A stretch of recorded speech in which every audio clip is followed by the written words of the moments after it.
Fundamental theorems of calculus. Fundamental theorems of ক্যালকুলাসের ক্ষেত্রে আসলে ক্যালকুলাস বলতে আমরা কি বুঝি? ক্যালকুলাস বলতে আমরা এটা বুঝি যে ডিফারেন্সিয়েশন অ্যান্ড ইন্টিগ্রেশন। আর ডিফারেন্সিয়েশন আর ইন্টিগ্রেশন কেন করা হয়? বেসিক্যালি আমরা এটা আগেও জেনেছি, এখন আবারও জানি যে ডিফারেন্সিয়েশন ইন্টিগ্রেশন কেন করা হয়।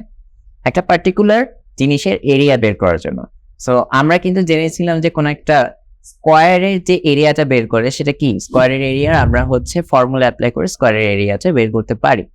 সো ডিফাইন্ড যে অবজেক্টগুলো সেগুলোর এরিয়া তো আমরা হচ্ছে ফর্মুলা অ্যাপ্লাই করেই করতে পারি, কিন্তু আমার কোনো যদি একটা র্যান্ডম অবজেক্ট থাকে যেটার কোনো ডিফাইন করা যাচ্ছে না, সাপোজ কার্ভ, যেমনটা আমরা দেখেছিলাম যে এরকম একটা কার্ভ থাকলো, সো এই কার্ভের আমার এরিয়াটা কিভাবে কি বের করব। তো সেটার জন্য আমরা কি করেছিলাম, সেটার জন্য আমরা এই কার্ভটাকে ছোট ছোট চাঙ্কে বিভক্ত করেছিলাম। সো এই কার্ভটাকে আমরা যদি এরকম রেক্ট্যাঙ্গেল শেপে অনেকগুলো ছোট ছোট চাঙ্কে বিভক্ত করি এবং সেই চাঙ্কগুলা আমরা একসাথে যদি যুক্ত করি, তাহলে আমার কি বের হয়ে যায়, এরিয়াটা বের হয়ে যায় না? সো এই যে চাঙ্কগুলোকে বিভক্ত করা, এটা হচ্ছে আমার ডিফারেন্সিয়েশন, এবং একসাথে করা এটা হচ্ছে আমার integration. That is my fundamental theorem of calculus. So আমরা কি বুঝলাম? আমরা বুঝলাম যে ইন্টিগ্রেশন বেসিক্যালি ডিফারেন্সিয়েশনের পরবর্তী স্টেপ।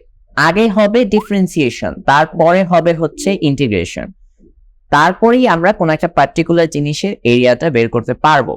সো এখানে আবার ইন্টারভ্যাল ইউজ করা হয়। ইন্টারভ্যালটা কিরকম? সাপোজ এখানে একটা গ্রাফ দেওয়া আছে, এই গ্রাফটার হচ্ছে কার্ভটা এরকম বিশাল বড়। সো এই বড় কার্ভটার আমি পুরোটার এরিয়া চাচ্ছি না, আমি চাচ্ছি এ হতে বি পর্যন্ত এতটুক জিনিসের এরিয়া বের করতে। সো এতটুক জিনিসের এরিয়া বের করার জন্য আমরা ইন্টিগ্রেশনের মধ্যে আপার লিমিট এবং লোয়ার লিমিট বসাবো। খুবই ইজি কনসেপ্ট। আমরা হচ্ছে ইন্টিগ্রেশন যেভাবে লিখতাম, integration of this particular function f x dx, আর এখানে আমরা কতটুকু থেকে কতটুকু এরিয়া চাচ্ছি, এ হতে বি পর্যন্ত। তো আমরা হচ্ছে আপার লিমিট হচ্ছে বি বসাবো এবং লোয়ার লিমিট এ বসাবো। It means a from a to b, so a হতে বি পর্যন্ত। এভাবে হচ্ছে আমরা ইন্টিগ্রেশন করব।